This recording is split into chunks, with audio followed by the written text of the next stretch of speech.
This is Ag Matters PM from the Iowa Agribusiness Radio Network, brought to you by the Iowa Soybean Association. Your daily recap of the information that affects Iowa's farmers, producers, and consumers, right here in the heart of the heartland. With reports from our award-winning broadcast team of Dustin Hoffman, Riley Smith, and Mark Magnuson. Now, from the IARN studios in Des Moines, here's Riley Smith. Good day and welcome to Ag Matters PM on the Iowa Agribusiness Radio Network. I'm Riley Smith. Today is Tuesday, April 23rd of 2024. We're so glad you can join us for today's show. In today's episode, I talk about the latest climatology reports with Iowa State Climatologist Dr. Justin Glisan. But first, let's take a look at the markets at iowaagnet.com. It's time now for the Ag Matters PM Closing Market Summary, your source for market analysis and settlement prices from the day's trade in Chicago, courtesy of the folks at agmarket.net. At the end of another trading day in the ag marketplace, we're here with Ross Baldwin of agmarket.net. First off, Ross, what do we see going on in the grain markets today? Hey, Riley. We had a firmer day of trade across the grain markets today, primarily, I would say, fueled by the wheat market, as the winter wheat conditions dropped yesterday more than the expectations were. But on the day, December corn was 2.25 cents higher. We ended at 4.74 3/4. November soybeans, they were a penny higher. The nearby beans, though, they were stronger. They were up almost 6 cents. May beans were. But yeah, over in wheat, the wheat markets, they were between Kansas City and Chicago, 13 to 14 cents higher. So then looking at that relationship between like the wheat and the rest of the grains, we know that especially when the wheat goes up, the rest of the grains like to follow. Is there a limit to how far they can get pulled up from that, or will they just kind of continue as long as there's good support there? I think over the short term, as you got the managed money crowd that's short the grain markets, I think you'll continue to get strength for corn from the wheat market. At some point, yeah, there's always a limit on how far, say, wheat really got a bullish story, how far wheat would drag corn. But directionally, if wheat continues to have some strength, it's no doubt going to spill over into the corn market. And yeah, the winter wheat conditions, they dropped 5% yesterday, so it was a meaningful reduction. It was more than what the trade was expecting.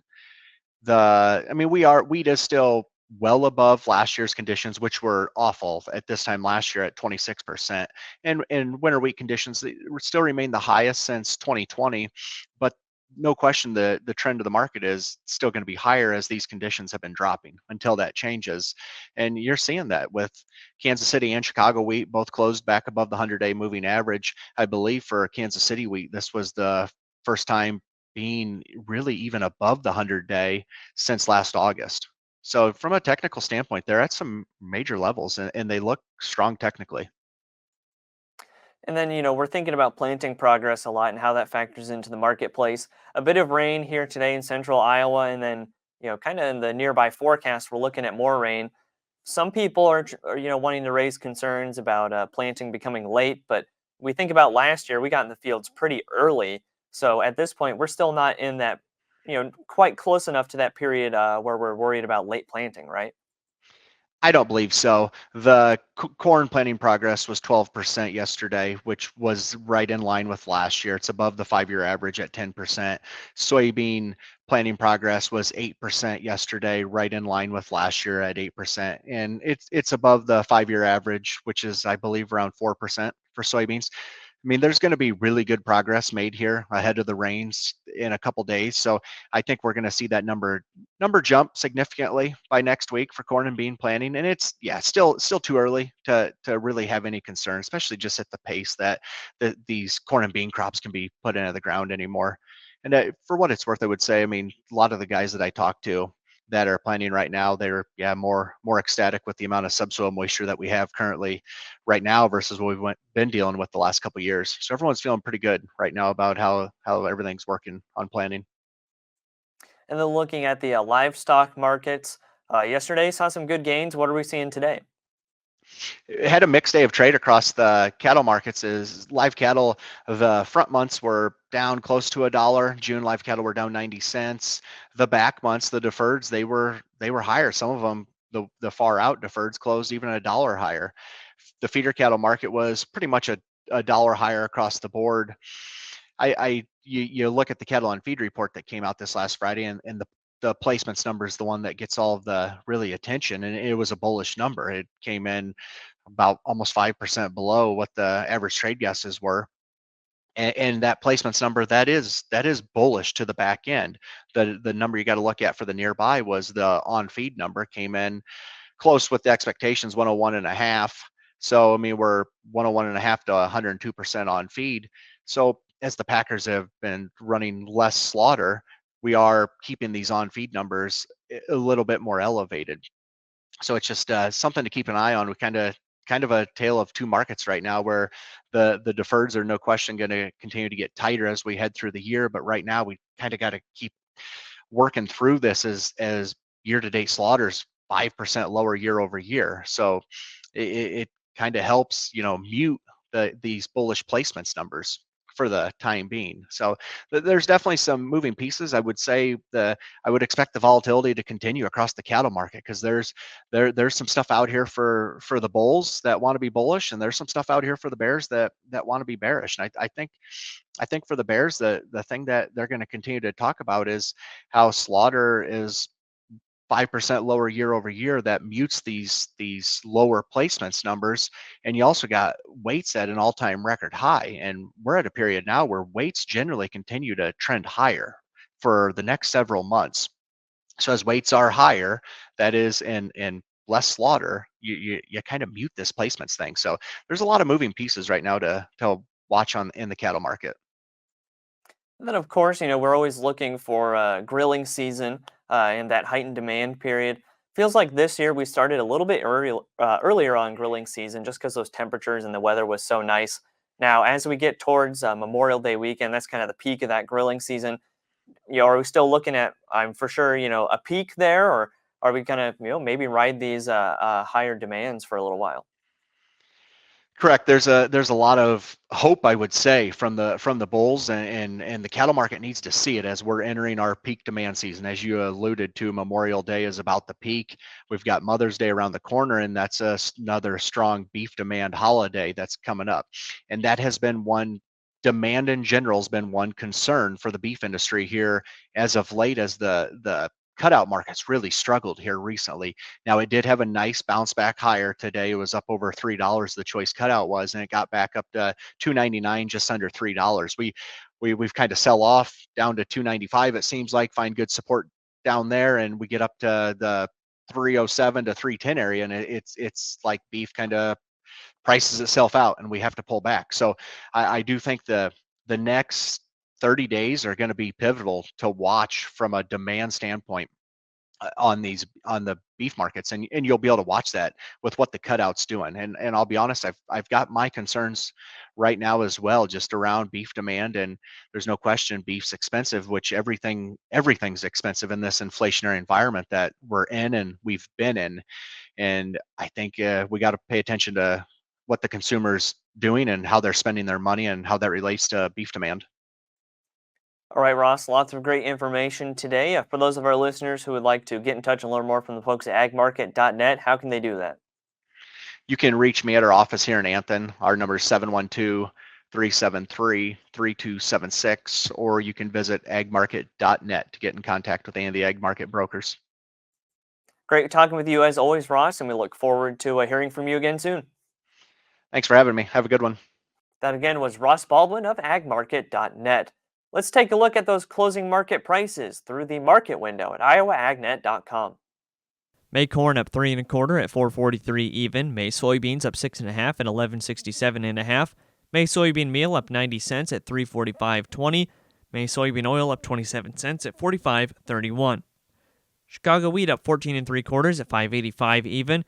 Kansas City hard red wheat up 11 1/4 at 6.08 3/4. Minneapolis spring wheat up 10 3/4 at 6.66 1/2. May oats up 4 3/4 at 3.67 1/4. On the Merc, June live cattle down 90 cents at 177.15. May feeders up 87 at 246.05. May lean hogs up 187 at 98.57. May pork cutout up 235 at 105.25. And May class 3 milk down 27 cents at 18.11. And that's been a check of the markets here on Ag Matters PM. We're going to go ahead and take a quick break to hear from our sponsor, the Iowa Soybean Association and the Soy Checkoff. When we come back, I talk with Iowa State Climatologist Dr. Justin Glisan. This is Ag Matters PM. Iowa Soybean Association is driven to deliver for Iowa's 40,000 soybean farmers. We're proud to provide objective agronomic research, a helping hand with soil and water stewardship, and timely industry news powered by the Soybean Checkoff. Learn more at iasoybeans.com. Welcome back to Ag Matters PM on the Iowa Agribusiness Radio Network. I'm Riley Smith. I had the chance today to catch up with Iowa State Climatologist Dr. Justin Glisan to talk about the recent climatology reports. Of course, we had a very interesting winter, a bit warmer than average, and then even into the spring is a little warmer than average. Now, we have seen some precipitation come as the result of that. Luckily, a lot of that precipitation has not been in the form of severe weather yet. But what does that mean for the rest of this spring? Sitting down with Iowa State climatologist Dr. Justin Glisan, we talked about what that can mean for the rest of this planting season. First off, Justin, great to have you on the network again today. Tell us a little bit about the most recent climatology report and what we've been seeing lately in the weather. Yeah, hi Riley. Great to be back. Thanks for having me.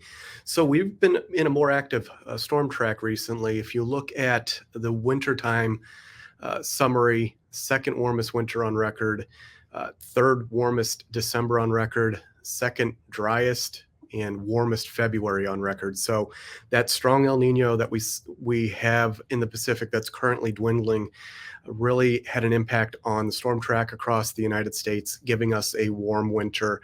We also did see some improvement in soil moisture profiles, given that we really didn't have a really deep frost depth. So the snowpack that we got in January actually infiltrated into the shallow profiles. Now we lost some of that shallow moisture from the warm February, but March we were above average statewide, 44th wettest March on record. And then we've been in a pretty active storm track over the last 2 weeks where we've seen anywhere from 150 to 400% of normal rainfall across portions of the state. And why that's impactful is we're in the 199th consecutive week of D1 moderate drought somewhere in the state. And this has been the longest drought since 1954 to 1959. So then speaking of those drought conditions, we had a long period where the entire state was in some sort of drought condition. Looking at this point, and I guess with the recent rains we've gotten, how are we trending on those drought conditions? We're trending in a good direction. We're seeing the periphery of the current drought region, eastern Iowa and northwestern Iowa, drought-free. So we're peeling back those longer-term precipitation deficits. We still have two islands of D3 in northeastern Iowa, but we have seen coinciding rainfalls in the driest parts of the state. So overall, the trend has been improvement across the state. If you look at a change map from week to week, even the last few months, we've had widespread one category improvement across Iowa, but still a pretty broad scale drought. We need several months of very active storm track to really supply us with moisture for soil profiles, but also stream flows. Our inland streams have been pretty low. We've had some runoff. We have tile lines that are running with this current stint of more active weather, but definitely with almost 200 weeks of drought, that's where you really start to see longer term hydrological impacts. I think this week we'll also see some pretty good improvement across the state from the drought monitor released on Thursday. So then, think about planting progress as well. Even with the bits of rain that we've gotten recently, I mean, there was even a little bit of rain across central Iowa today. Farmers are getting out into the fields pretty quickly. And, in April, this is still pretty well ahead of what we would consider probably an average pace for planting progress. So, with that maybe lack of a deep freeze over the winter, has that kind of helped with the moisture getting into the soil quicker and then maybe allowing for that topsoil to be worked? Yeah, I think so. That's a great question. Of course, there's some compaction out there given longer term dryness. And we saw this in the fall also with when we would get some regular rainfalls, even how dry the soil profiles were. the combines were back out in the field after a few hours or a day. Just that's how dry it was. So we're seeing, even with this rainfall, good infiltration, deeper infiltration, very deep down. Let's say we have a NASA Sport product that's a remote sense satellite tool that shows we're getting moisture down to that 80, 100-inch level, so very deep down. Of course, we still need a lot more moisture to really improve the profiles, get us to the near normal conditions that we like to see. Not too bad to plant into drier soils and then turn the faucet on, force those roots a little deeper into that deeper moisture. But overall, we're ahead of the 5-year average for planting corn and beans. And these rainfalls also are helping pastures green up. That's been a concern over the last several years, missing out on growing season rainfall. Pastures and hay have really been not optimal, and producers have been digging into stockpiles, and that leads to other things. So overall, it's been wonderful to see a more active storm track, and the potential over the next 7 days for anywhere from 2 to 4 inches possible across the state. And so, kind of speaking of that upcoming forecast, when we're looking at potential for several inches of moisture to come down, are we looking at that in maybe just a couple storm tracks coming through, or is that maybe going to be a little more spread out? I guess, what's the concentration of the moisture? Yep. So you'll see more spread out moisture, but of course, when you get some heavier thunderstorms, you'll get moisture that tracks in more narrow bands, as we saw over the last 7 days, if you were to look at a precipitation map. But this is looking like several low pressure systems. We call it a wave train, just a more active jet stream that's bringing systems into the state. So a mix of widespread, but also more localized rainfall as well, but a good signal to see. And then something that was interesting, we mentioned earlier about that warmer winter and really not getting that freeze. We went into that El Nino weather pattern. Now we're getting back towards La Nina and seeing that transition again. I know we were in a period of a long time of having La Nina, and then getting to that El Nino was finally some change. I mean, how is it working out that we went, to El Nino and then we're going right back into that? Is that something that we would expect to see, or was that a little bit unexpected? Not unexpected. As you mentioned, we were 3 years of La Nina, 2020 through 2023, and then we shifted to that strong El Nino. So right now, the trade winds in the Pacific are starting to pick up. They push that warmer water further west in the basin. That allows cooler water to take its place, and that's where we see the diminishment of this strong El Nino. It's looking like we'll be in ENSO neutral conditions in the April, May, June timeframe, somewhere in there, meaning between El Nino and La Nina, and then a pretty good probability of a weak to moderate La Nina in the summertime. Now, when we look at warm season La Nina versus El Nino, or even the phase of ENSO, the El Nino Southern Oscillation, a low correlation to weather driven by La Nina as the summer is projected to have, because we're more thunderstorm driven. That's where we get a majority of our precipitation. Where we see the phase of El Nino or La Nina really impacting the weather pattern is during the cold season, when we have larger scale low pressure systems that are driven by the larger scale climate drivers in the Pacific. But when we look at the trends from a pretty rapid shift from El Nino to La Nina, we do see a warm signal in summertime in some of the model runs, but also in analog years where we've seen a shift like this. Precipitation wise, we're pretty much all over the board. We've seen wet summers, we've seen drier summers, but that warmer signal is something that we have seen. And when we transition from El Nino to La Nina, we typically see a more rapid shift from El Nino to La Nina versus going from La Nina to El Nino. It's just something in the large scale climate system that drives that transition. Does that more rapid shift lead to any more, slightly elevated weather issues? Or, I mean, I know you mentioned as well that it's not necessarily as much of a weather driver as some people might think. Yep, we're still in the shoulder season, so we still see what we call synoptic scale forcing. Synoptic scale would be those large low pressure systems that come through, as we've seen over the last several weeks, and what we'll see over the next 7 days. But we are we are shifting towards more mesoscale or thunderstorm-driven rainfalls that we get in the growing season. So we have that the spring predictability barrier where we're not necessarily sure in the modeling what a La Nina in the summertime necessarily will give us, but as I mentioned, low correlation with La Nina and summertime weather behavior. So we'll just have to see once we get closer into the summer season. All right, Justin, lots of great information today. For those of our listeners and our viewers who would like to get in touch and learn more from the Climatology Bureau, how can they do that? Yep, just go to Google Iowa Climatology Bureau. My contact information will be on the Iowa Department of Agriculture's website, the Climatology Bureau.